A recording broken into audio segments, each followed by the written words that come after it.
நீரின்றி அமையாது உலகு என்றார் திருவள்ளுவர். மனித வாழ்விற்கு தண்ணீரே அருமருந்து, தவறாமல் தினமும் நீ அதை அருந்து என்றெல்லாம் குடிநீரை பற்றி கூறுகின்றோம். அப்படிப்பட்ட குடிநீரை பாதுகாப்பான முறையில் சென்னை மாநகராட்சியின் அனைத்து பகுதிகளுக்கும் வழங்குவது என்பது தொடர்ந்து சவால் நிறைந்ததாகவே உள்ளது.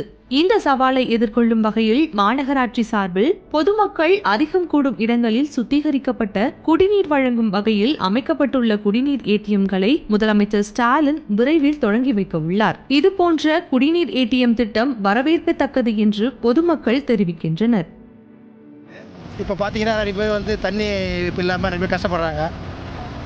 தண்ணி பிடிக்கவே அந்த இப்போது கேன் வாட்ரு அதெல்லாம் வந்துடுச்சு. இப்போ நம்ம ஒரு சில பேருக்கு வந்து தண்ணி வேணும்னா அவசர காலத்தில் இதுமாரி வந்து நம்ம யூஸ் பண்ணுறதுக்கு நல்லா இருக்குது. முதலமைச்சர் இது பண்ணுறது கொஞ்சம் வசதியாக இருக்குது. அனைத்து நோய்களுக்கும் தண்ணீர் மூலம் பரவும் பாக்டீரியா வைரஸ்கள் காரணம் என்பதால் சுத்திகரிக்கப்பட்ட தண்ணீர் அனைத்து பகுதிகளிலும் சீராக கிடைத்தால் மக்களின் சுகாதாரத்தை பாதுகாக்க முடியும் என்றும் பொதுமக்கள் கருத்து கூறுகின்றனர். இங்கே வந்து சிஎம் வந்து இந்த தண்ணி இதுவே திறக்கிறாரு. ஆனால் 10 ரூபாய்னு கொடுத்து வாங்கி குடிக்கிட்டோட இங்கே வந்து இலவசமாக கொடுக்குறாரு. அதே போல் எல்லா இடத்துலையும் கொடுத்தா நல்லது.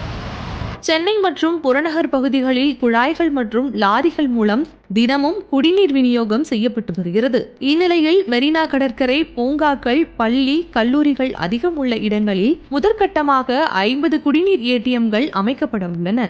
குடிநீர் ஏடிஎம் பயன்பாட்டிற்கு வந்தால் நாட்டிலேயே ஒரு முன்னோடி திட்டமாக விளங்கும் என்பதில் ஐயமில்லை.